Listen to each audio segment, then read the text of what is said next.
I didn't realize how quickly everything could unravel. One minute, I'm sipping coffee on the porch, enjoying the crisp morning air, thinking about what to make for dinner. And the next, my cattle are dead. I never thought I'd say that, but there it was. Impossible to ignore. My herd, gone. And it wasn't an accident. I don't know when Suzanne Miller turned into the woman I saw standing on the other side of the fence that day. Her face pinched with satisfaction, holding the rifle like it was just another toy to her. But there she was, the woman who ran the HOA like a military dictatorship, controlling every inch of our suburban community with the same precision as a tyrant.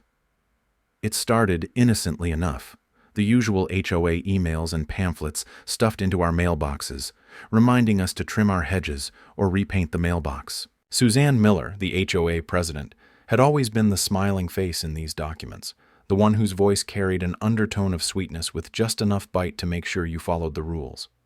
But soon, community harmony became code for control, and Suzanne's influence, once subtle, started to grow. At first, it was small things. A fine for leaving the trash can out too long. A note taped to my door for the color of my house being too bold for neighborhood aesthetics. We're talking about a beige house with a burgundy trim, for God's sake, but it was all part of Suzanne's plan. Rules were the tool. Power was the goal. The neighbors watched, hesitant to speak up, always too afraid to push back. Suzanne had this way of making everyone feel like the next violation, the next fine, was just around the corner. Her authoritarian smile, the constant patrolling of her golf cart, her friendly reminders, it all felt like a thinly veiled threat. But things took a darker turn the day I found the remains of my cattle. It was a Sunday morning, the sun still low in the sky, when I walked out to the pasture to check on my herd. Only, they weren't there. Not a single one. I thought they'd gotten out, maybe wandered too far. But as I walked toward the back of the property, my stomach twisted into knots, blood, a scattering of carcasses hacked into pieces, strewn across the dirt like some sick trophy display. My heart stopped, and there, in the middle of it all, stood Suzanne. Her hands were gloved, but the bloodstains on her boots were unmistakable.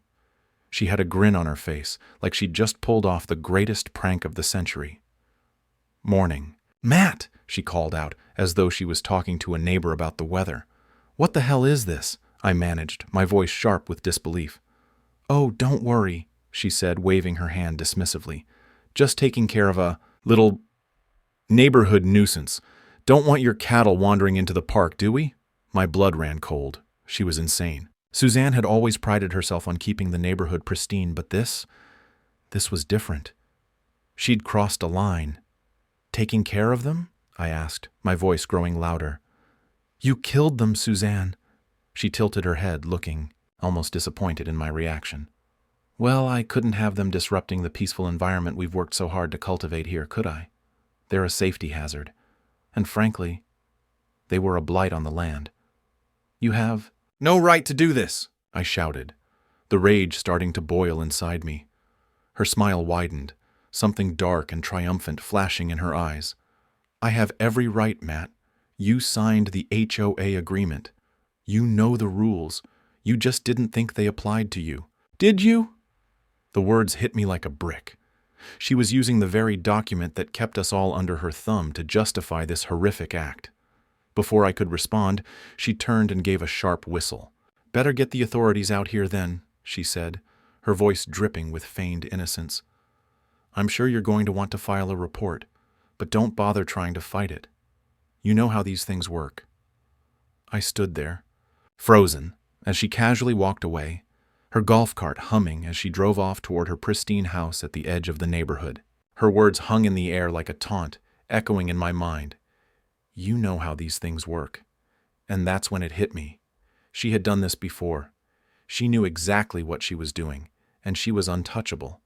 The HOA gave her power, and she was using it with reckless abandon, all while hiding behind legal jargon and a mask of authority.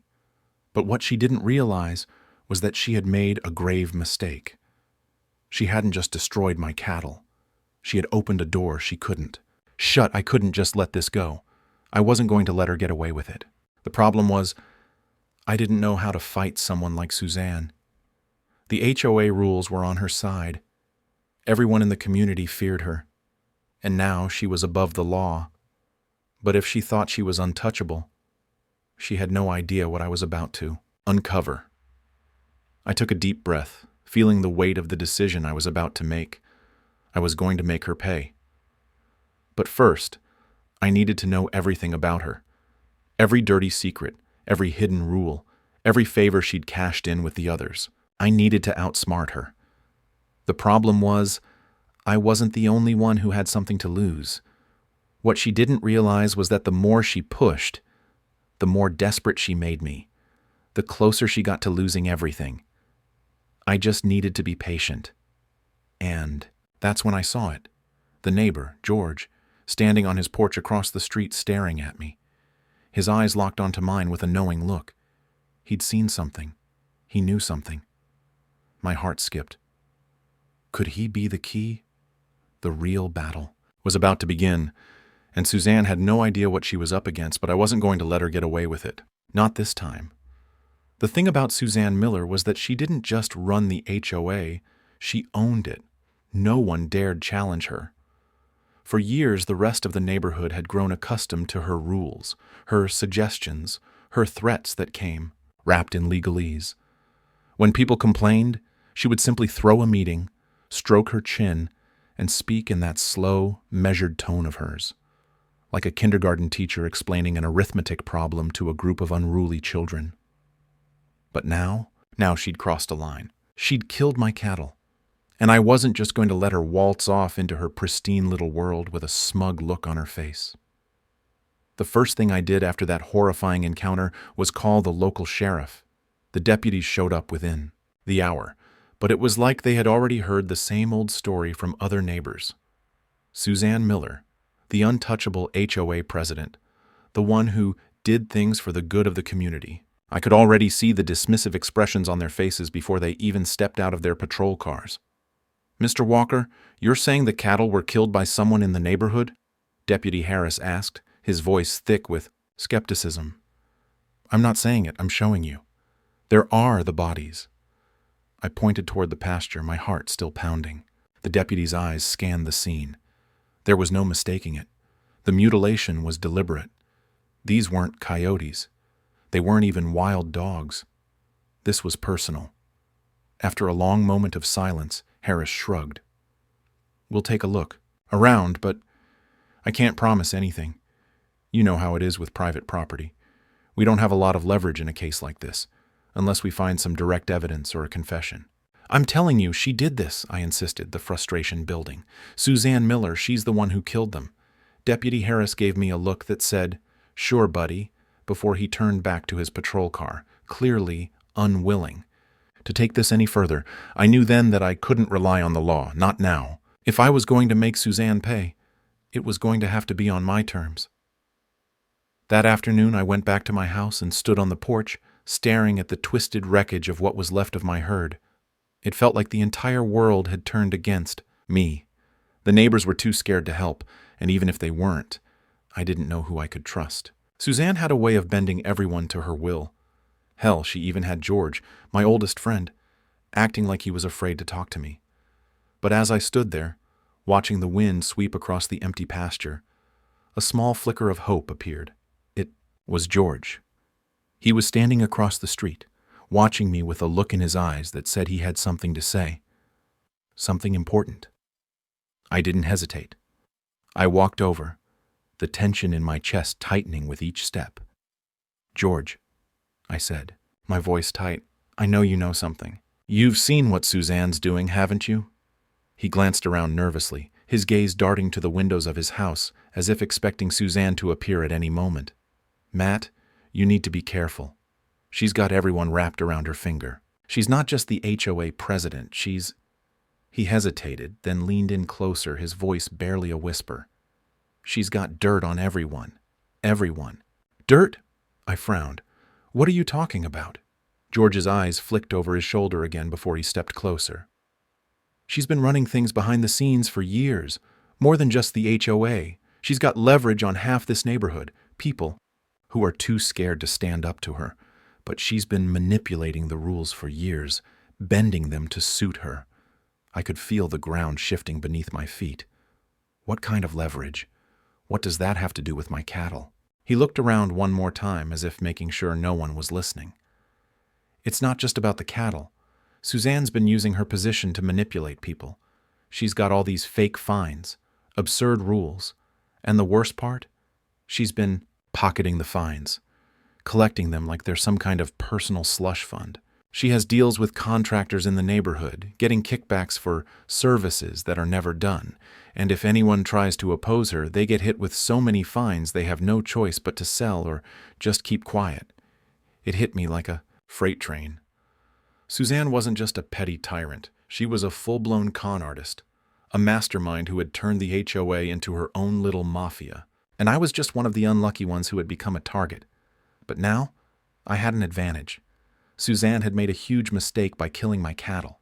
I couldn't just walk away from that. There had to be a way to bring her down.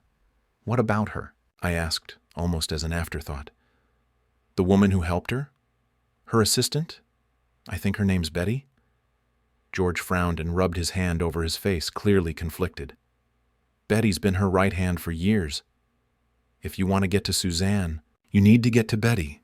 She's the one who keeps all of Suzanne's dirty little secrets safe. But don't expect her to crack easily. Suzanne's hold on her is tight. That was the moment I realized I was no longer fighting just for my cattle. I was fighting for the entire neighborhood. Suzanne had built her empire on fear and lies, and it was time for someone to take it all down. But I knew it wouldn't be easy. Every step I took brought me closer to her, and she was always watching. She was always in control. At least, that's what she thought. The next day, as I sat in my office, I started digging. I spent hours combing through public records, past HOA meetings, and local contracts. I needed to find something, anything, that could expose Suzanne for the fraud she was. And then I found it. A small discrepancy in a recent contract between the HOA and a landscaping company she'd recommended to everyone. A line in the agreement about fees that didn't add up. A pattern of manipulation, right under my nose. But just as I was piecing it all together, an email popped up on my screen. We need to talk. Now. It was from Betty. I leaned back in my chair, my pulse quickening. Was she trying to set me up? Or was this the break I needed? I clicked the reply button and typed a simple message. Where? It wasn't long before she responded. I'm not safe. She's getting too reckless. Meet me at the park, midnight. I closed my laptop, my mind racing. This was it. Suzanne's empire was about to crumble. I could feel it in my bones. But I didn't know if Betty was telling the truth, or if Suzanne had set this up to trap me. I guess I was about to find out. The clock on my desk ticked down slowly as I watched the minutes slip away. Midnight. The hour where the shadows are deepest, the world quietest, and everyone's guard is down. It was risky meeting Betty like this. Too many things could go wrong. Suzanne knew how to play people, how to manipulate them. I didn't know whether to trust Betty, but she had made it clear. Suzanne was becoming a problem, even for those closest to her. The park wasn't far from my house. A small, mostly unused patch of land with a few tired swings and a battered gazebo at the center. It was quiet, almost too quiet, as I parked my truck under the dim light of a street lamp and stepped out, my breath visible in the chilly air. The night felt thick, like something was about to snap. I couldn't shake the feeling that I was walking into something bigger than just a confrontation with Suzanne. I took a deep breath and walked toward the park. The gravel crunched under my boots, each step echoing louder than it should have. My eyes scanned the shadows, half expecting Suzanne herself to jump out from behind a tree, rifle in hand, ready to finish what she'd started. But there was no sign of her. Yet, at the center of the park, near the old gazebo, I spotted Betty. She was standing there, her arms folded tightly across her chest, her face a mask of nervous tension. I didn't hesitate. I walked straight toward her. Betty, I called softly. You sure this is a good idea? She turned, her eyes wide and frantic. Matt, you don't understand. She's not just playing games anymore. She's getting dangerous. She's taking risks that even I'm not sure she can cover up. I took another step closer, my eyes scanning her face, looking for any signs of deception. What are you talking about? Betty stepped back, her eyes darting around the park as though expecting Suzanne to appear out of nowhere. I've been working for her for years, but she's crossed a line. She's been stealing from the HOA. More than just the fines, the contracts, the landscaping deals. She's been funneling money into private accounts. It's a network, Matt, a whole system. I froze, my heart pounding. What kind of system? A criminal one, Betty said quietly. She's using the HOA as a front for all sorts of illegal activities. Money laundering, bribery, deals with contractors, even blackmail. She's been skimming off the top for years and nobody's ever questioned it because she's always had leverage over them. I felt a cold wave of realization wash over me. Suzanne wasn't just a power-hungry HOA president. She was running a full-scale operation right under our noses. All of it, the fines, the constant surveillance, the threats, it was part of a bigger scheme. I was just one victim in a long line of people she'd exploited. Why are you telling me this now? I asked, my voice low. What's changed? Betty looked away, tears welling up in her eyes. I don't know how much longer I can keep covering for her. She's getting bolder, but lately she's been pushing me too far. She's becoming erratic, unpredictable. She said she was going to make an example out of you, your cattle, Matt. That wasn't just about the cows. She wanted to break you. The air between us felt thick, like it was charged with electricity. My hands were shaking, but I forced myself to steady my breath. She's not going to break me. Betty nodded, but her expression was one of defeat. She's dangerous. You have to know that. If she finds out I told you any of this, I'm done for. A sudden noise made us both freeze, a rustling sound from the bushes near the edge of the park. My heart jumped into my throat. Suzanne? Had she followed us here? I turned quickly, scanning the darkness, but there was nothing. Just the trees swaying in the wind. I turned back to Betty, but she was already looking at me, her face pale. Matt, you have to get out of here, now! Before I could ask her why, the sound came again, closer this time. My instincts kicked in, and I grabbed Betty by the arm, pulling her toward the nearest exit. The park felt like it was closing in on us, every shadow now a potential threat. The hairs on the back of my neck stood up, and I realized the gravity of the situation. Suzanne wasn't just running a community with her iron fist. She was running a criminal operation. And now I had stumbled right into the heart of it. I was so focused on the sounds behind us that I didn't see the figure emerge from the trees. Matt Walker, a voice called out, smooth as silk, but edged with venom. Turned around, and there she stood. Suzanne Miller, the queen of this kingdom, the woman who thought she could control everything. She was leaning against the gazebo, casually as if we were meeting on a pleasant Sunday afternoon. Her expression was calm, almost too calm, but there was a deadly glint in her eyes. Did you really think you could just waltz into my life, ruin my plans, and walk away scot-free? Suzanne's voice was low, almost intimate, like she was speaking directly to my soul. Betty gasped, pulling away from me, clearly horrified. Suzanne smiled at her like a predator watching her prey squirm. I see we have a little traitor on our hands, don't we? Get away from us, Suzanne, I growled, stepping in front of Betty instinctively. You're not untouchable anymore. This is over. Suzanne chuckled, her lips curling into a smirk. Over? Oh, Matt, you have no idea how deep this goes. You really think you've discovered something? That you've uncovered some grand conspiracy? Please, you're not the first to think they could bring me down. Her voice hardened. But you will be the last. I took a step back, trying to steady my breath. This wasn't going as I had planned. Suzanne was too composed, too confident. She wasn't worried, not one bit. It was as if she knew something I didn't. Betty, I said, looking at her, tell me you didn't. But before I could finish, Suzanne stepped forward, her eyes locking with Betty's. Betty, you've been a loyal little assistant. For far too long. But your loyalty? It was always a means to an end, Suzanne said coldly, her voice dropping to a whisper. Betty's face turned ashen. No, Suzanne, please. I didn't. Suzanne raised her hand, silencing her. Enough. You were always just a pawn, and now I'm done with you. The world around me seemed to slow as the pieces of the puzzle started clicking together in my head. Betty wasn't just an ally. She had been playing both sides. Before I could react, Suzanne's voice rang out with a chilling finality. You don't know everything, Matt, but you're about to. Betty's just the beginning. My mind raced. What did she mean? What else was going on that I wasn't seeing? Before I could ask any more questions, Suzanne turned on her heel and disappeared into the darkness, leaving us standing there, stunned and confused. I could feel the ground slipping from beneath me. I hadn't uncovered the truth at all. I had just stepped into a much larger game than I ever imagined, and now I had no idea who I could trust, not even Betty. The dark park suddenly felt like a labyrinth, every tree and shadow conspiring against me. Suzanne had slipped away without warning, her words lingering in the air like smoke. What did she mean? What was Betty really involved in?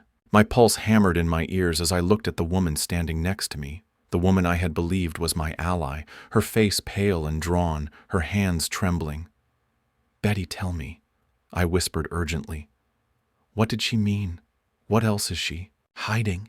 Betty shook her head, her eyes flicking nervously to the shadows around us. Matt, you don't understand. She's not just a criminal mastermind. She's been playing everyone, the whole neighborhood. I never meant to get this deep, but I was too afraid to stop. I thought I could control it, but now I can't. Suzanne has dirt on everyone, on every last one of us. I helped her. I did things I'm not proud of, but she choked on her words, her voice breaking. But I'm not the real danger. It's her. She's the one pulling the strings. She's got everything wrapped up tight. If we expose her, no one will be safe. The gravity of her words hit me like a freight train.